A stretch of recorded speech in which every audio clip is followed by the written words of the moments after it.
तो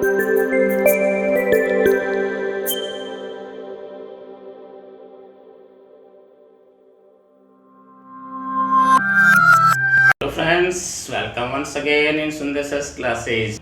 तो चलिए स्टूडेंट, हमारा शुरू करते हैं आज की ये वीडियो। देखते हैं क्या इसमें और कौन कौन से इसमें विशेष सेंटेंसेज है।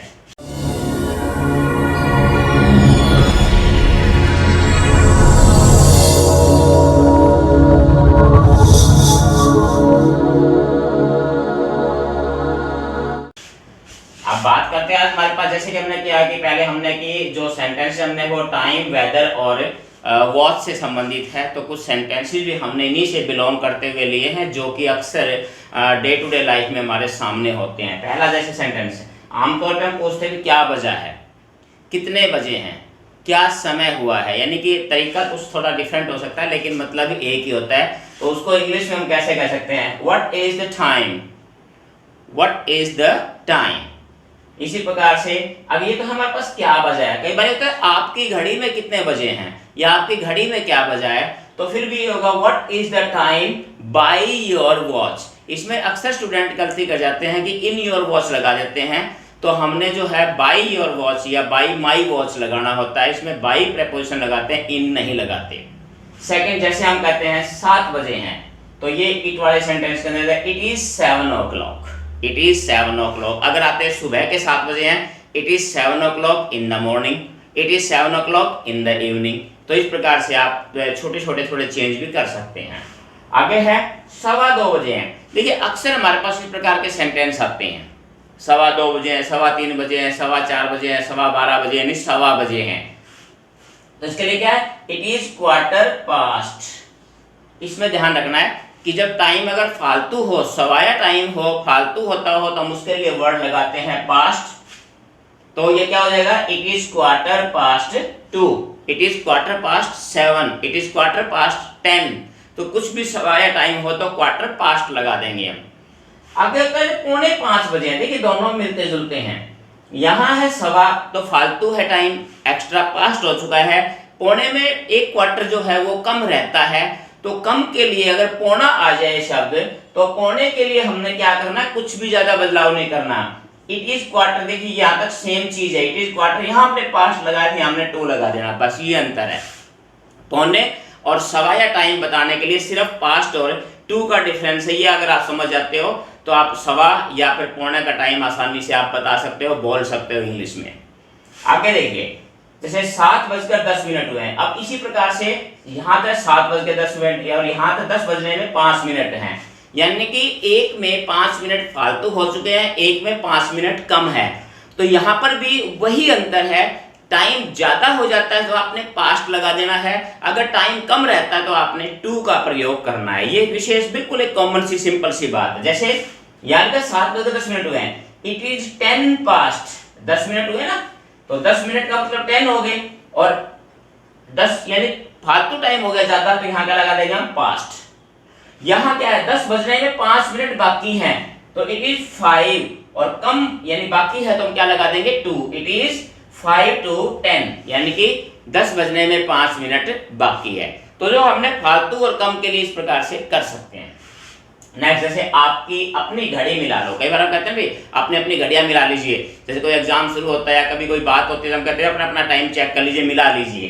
तो उसके लिए क्या होगा, set your watch right, set your watch right. आगे जैसे अब ये मौसम संबंधित है, आज बहुत गर्मी है या आज गर्मी है, तो इसके लिए भी क्या है, it is hot today, it is आज बहुत गर्मी है, it is very hot today. इसी प्रकार से आज ज्यादा गर्मी नहीं है, तो वही है, it is not much hot today, या इट इज मच हॉट, आज बहुत गर्मी है, it is very much hot today, it is not much hot today. तो इस प्रकार से थोड़ा सा बदलाव हमने करना है, पैटर्न सेंटेंस का एक ही रहता है, कोई ज्यादा डिफरेंस नहीं होता। जैसे आज ठंड है, यहाँ था आज गर्मी है, यहाँ ठंड है, तो सिर्फ गर्मी की जगह हमने ठंड को यूज कर देना है, बाकी कुछ नहीं है। तो इट इज कोल्ड टुडे, यहाँ हॉट था, यहाँ कोल्ड हो जाएगा। कुछ और एग्जांपल देखिए सेंटेंसेस के। हवा ठंडी है, जैसे ठंडी हवा चलती है, तो द विंड इज कूल, या इट इज कूल ब्लोइंग भी कह सकते हैं, ठंडी हवा चल रही है, इट इज ब्लोइंग कूल का इस्तेमाल भी आप कर सकते हैं स्पोकन के अंदर। नेक्स्ट, जैसे बादल गरज रहे हैं, अब बरसात का समय होता है, बादल गरज रहे होते हैं, हम कहते हैं ओ बादल गरज रहे हैं, बादल जो है कड़क रहे हैं, या बादल गरजते हैं, कड़कती बिजली के लिए यूज करते हैं, बादल गरज रहे हैं, तो इट इज थंडरिंग। थंडरिंग, बादल का गरजना थंडरिंग कहलाता है। तो वो क्या भी आप जरूर याद कीजिए। नेक्स्ट में जैसे है हवा बंद है, कह देते हैं ना भाई आज तो यार बिल्कुल ही हवा बंद है, मौसम बहुत गुमसुम है, हवा बिल्कुल ही बंद है, तो क्या होता है, it is closed today. The wind is closed today नहीं लगा, बल्कि आमतौर पे हम इट इज क्लोज्ड टुडे, तो इसका मतलब ये होता है कि भाई हवा के लिए बात जिक्र किया जाए। यहाँ पर आप क्या कह सकते हो, the wind is closed today, there is no wind today, ये भी कह सकते हैं। नेक्स्ट में बिजली चमक रही है, तो ये वही है, it is lightning. It is lightning, बिजली चमक रही है या कड़क रही है।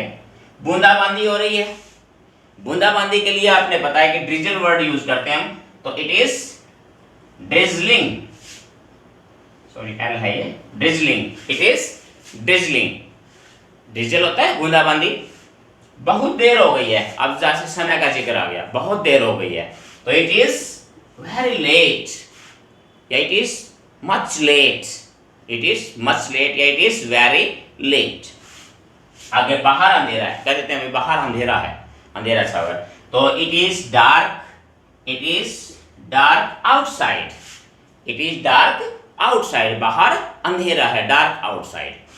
नेक्स्ट में जैसे वर्षा ऋतु है, या सर्दी की ऋतु है, गर्मी की ऋतु है, पतझड़ की ऋतु है, बसंत की ऋतु है, कोई भी आ जाए इसमें, तो हमने क्या है, it is rainy, it is winter, it is cold, it is spring, it is autumn, तो कोई भी ऋतु है तो उसके लिए सीजन आगे लिखने की आपको जरूरत नहीं है, सिर्फ केवल उसका नाम लिख दीजिए।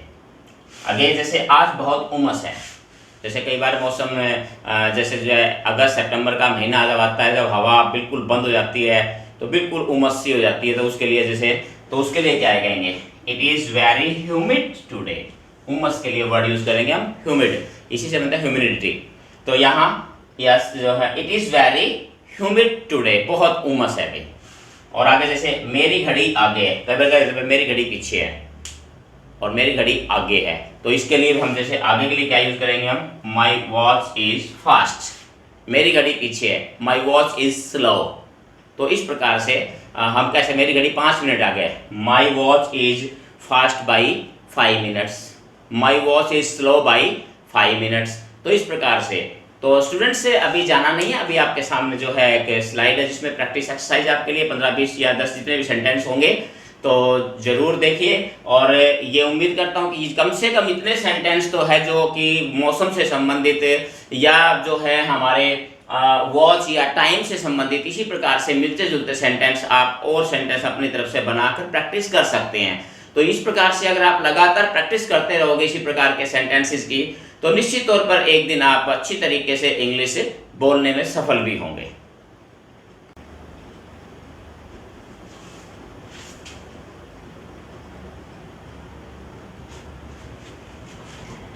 और आपने इन सेंटेंसेस की प्रैक्टिस भी करनी है। कॉमन सेंटेंसेस है बिल्कुल सेम वैसे ही सेंटेंसेस जो मैंने अभी आपको सॉल्व करवाए हैं।